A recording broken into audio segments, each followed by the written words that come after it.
उत्तराखंड के ऊपरी हिस्से में पहाड़ों के बीच बसा एक छोटा सा गांव था, सोन झरना। ये गांव ज़्यादा बड़ा नहीं था, कुल मिलाकर 50-60 घर। ज़्यादातर लोग खेतों में काम करते या जंगल से लकड़ी लाते। सर्दियों में ये इलाका पहले भी ठंडा रहता था, लेकिन उस साल ठंड कुछ अलग ही थी। दिसंबर ख़त्म भी नहीं हुआ था कि जनवरी जैसी ठंड पड़ने लगी। रेडियो पर रोज़ एक ही खबर आती, ऊंचाई वाले इलाकों में भारी बर्फबारी की चेतावनी। गांव के बुजुर्ग कहते, इस बार सर्दी आदमी को परखने आई है। गांव के आखिरी छोर पर, जहां सड़क खत्म हो जाती थी, वहीं एक कच्ची झोंपड़ी थी। यहीं रहती थी मीरा। उम्र ज्यादा नहीं थी, लेकिन जिंदगी ने बहुत जल्दी थका दिया था। 3 साल पहले उसका पति रमेश लकड़ी काटते वक्त बर्फ जमी ढलान से फिसल गया था। लोग उसे घर तक ले आए, पर सांस रास्ते में ही टूट गई। उस दिन के बाद मीरा के लिए दुनिया बस एक इंसान तक सिमट गई, उसका बेटा रोहन। रोहन 7 साल का था। ज्यादा बोलता नहीं था, लेकिन आंखें बहुत कुछ कह जाती थीं। स्कूल दूर था, इसलिए अभी जाता नहीं था। अक्सर पूछता, माँ, मैं बड़ा हो जाऊंगा तो पढ़ने जाऊंगा ना? मीरा हंसकर कहती, हाँ रे, पहले जिंदा तो रहे। उसे क्या पता था कि एक रात ये बात इतनी भारी पड़ जाएगी। उस दिन शाम को मीरा खेत से लौटी। रोहन चुपचाप बैठा था। क्या हुआ? मीरा ने पूछा। कुछ नहीं, थोड़ा सिर भारी है। मीरा ने सोचा ठंड की वजह से होगा। उसने चूल्हे पर पानी गर्म किया, थोड़ी चाय बनाई। लेकिन रात होते होते रोहन का शरीर तपने लगा। मीरा ने उसके माथे पर हाथ रखा। अरे, इतना गर्म? रोहन करवटें बदल रहा था, कभी कांपता, कभी पसीना। मीरा ने कंबल ठीक किया, फिर दूसरा कंबल डाल दिया, पर बुखार उतरने का नाम नहीं ले रहा था। रात के 2 बजे रोहन ने आंखें खोली। माँ, आवाज बहुत हल्की थी। हाँ बेटा, यहीं हूं। मुझे सांस ठीक से नहीं आ रही। मीरा का दिल बैठ गया। उसने रोहन को सीधा बैठाया, पीठ थपथपाई। बाहर देखा, बर्फ गिर रही थी, हवा तेज थी।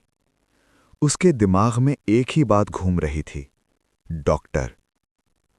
सुबह होते ही मीरा बच्चे को गोद में लेकर पड़ोसी के घर गई। पड़ोसी ने बच्चे को देखा, फिर बाहर की तरफ इशारा किया। मीरा दूसरे घर गई। एक आदमी बोला, अगर फिसल गए तो दोनों मर जाओगे। एक औरत ने धीरे से कहा, मीरा, रास्ता बंद है, इस मौसम में कोई नहीं जाएगा, भगवान पर छोड़ दे। मीरा झोपड़ी लौटी।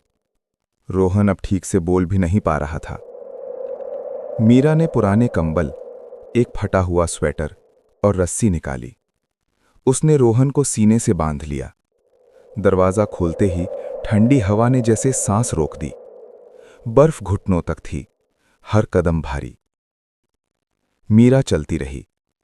कुछ दूर जाकर वो फिसली, घुटने बर्फ में धंस गए। दर्द तेज था, पर उससे ज्यादा डर। अगर वो बैठ गई तो शायद उठ ना पाए। नहीं, नहीं, वो खुद से बोली। हवा अब सीधे चेहरे पर लग रही थी। आंखें खुली रखना मुश्किल था। रोहन ने हल्की आवाज में कहा, माँ, सो जाऊं? मीरा घबरा गई। नहीं, मेरी बात सुनते रहो, गिनती करो, 1, 2। रोहन की आवाज धीरे धीरे कम हो रही थी। मीरा बार बार उसे हिला रही थी। कई घंटों बाद मीरा ने दूर एक इमारत देखी, स्वास्थ्य केंद्र।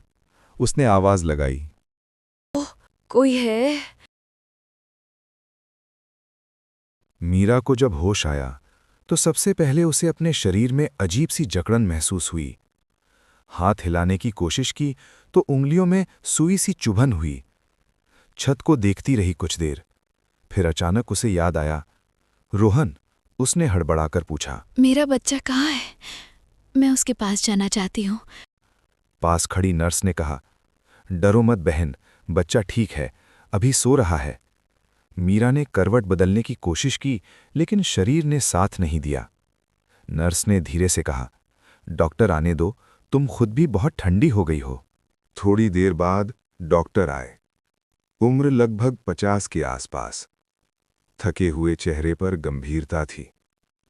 उन्होंने मीरा से पूछा, कितनी देर बर्फ में चली हो? मीरा ने सोचा, फिर बोली, घड़ी तो नहीं थी, शायद 5-6 घंटे। डॉक्टर ने सिर हिलाया। तुम्हें पता है, ऐसे मौसम में आधे लोग रास्ते में ही गिर जाते हैं। मीरा ने कुछ नहीं कहा। उसकी आंखें नम हो गईं। डॉक्टर ने थोड़ा नर्म होकर कहा, बच्चे को निमोनिया है, वक्त पर ले आईं, वरना हालत बहुत खराब हो सकती थी। मीरा ने बस इतना पूछा, वो बच जाएगा ना? डॉक्टर ने सीधा जवाब दिया, हां, अब खतरे से बाहर है। मीरा ने आंखें बंद कर लीं, जैसे बरसों का बोझ उतर गया हो। दोपहर के करीब मीरा को व्हीलचेयर पर रोहन के पास ले जाया गया। रोहन के हाथ में सुई लगी थी, नाक पर ऑक्सीजन की नली। मीरा ने डरते डरते उसका नाम लिया, रोहन। बच्चे की पलकों में हलचल हुई। धीरे धीरे आंखें खुली। मां, बहुत धीमी आवाज। मीरा ने उसका हाथ पकड़ लिया।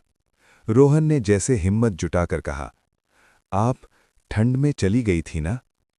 मीरा की आंखों से आंसू निकल आए। हाँ, पर अब सब ठीक है। उसी दिन दोपहर तक गांव में खबर फैल चुकी थी। मीरा बच्चे को बर्फ में लेकर अस्पताल पहुंच गई। लोग आपस में बातें करने लगे।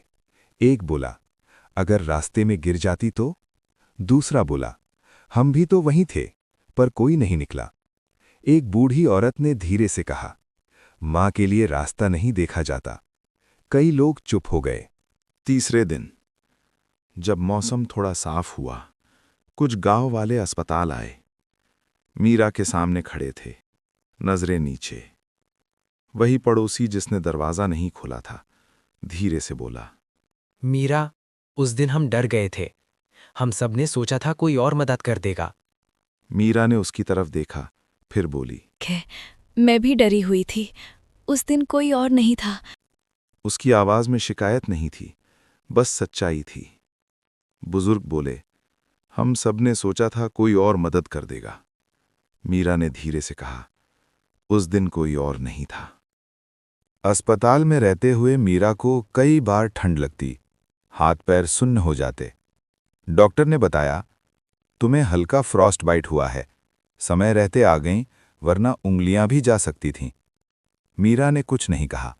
उसे उंगलियों से ज्यादा अपने बच्चे की सांसें प्यारी थीं। रात को जब रोहन सो जाता, मीरा खिड़की से बाहर देखती। सफेद पहाड़, ठंडी हवा और वही रास्ता जिससे वो गुजरी थी। एक दिन रोहन ने अचानक पूछा, मां, अगर मैं नहीं बचता तो आप क्या करती? ऐसी बातें मत कर। मीरा चौंक गई। रोहन ने जिद की, बताओ ना। मीरा ने कुछ देर सोचा, फिर बोली, मैं भी शायद उसी बर्फ में बैठ जाती। एक हफ्ते बाद डॉक्टर ने छुट्टी दे दी। अब दवाइयां समय पर देना और ठंड में बाहर मत निकालना। मीरा ने सिर हिलाया। गांव तक पहुंचाने के लिए प्रशासन ने एक जीप भेजी। ये पहली बार था कि मीरा जीप में बैठी। रास्ते में उसने वही ढलान देखी जहां वो फिसली थी। वो चुप रही।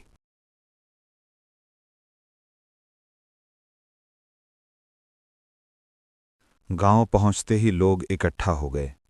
किसी ने कंबल दिया, किसी ने लकड़ी। एक आदमी बोला, अब यहां दवा रखेंगे। दूसरा बोला, रास्ता बंद नहीं रहने देंगे। मीरा ने कुछ नहीं कहा। उसे बस ये देखकर अच्छा लगा कि लोग अब बातें कर रहे थे। सर्दी अब भी थी, बर्फ अब भी गिरती थी, लेकिन अब गांव में एक नियम बन गया, अगर कोई बीमार होगा तो कोई अकेला नहीं जाएगा। ठंड ने एक मां की परीक्षा ली। मां ने हार नहीं मानी और उसी रात एक गांव ने सीख लिया, डर से नहीं, इंसानियत से जीना होता है।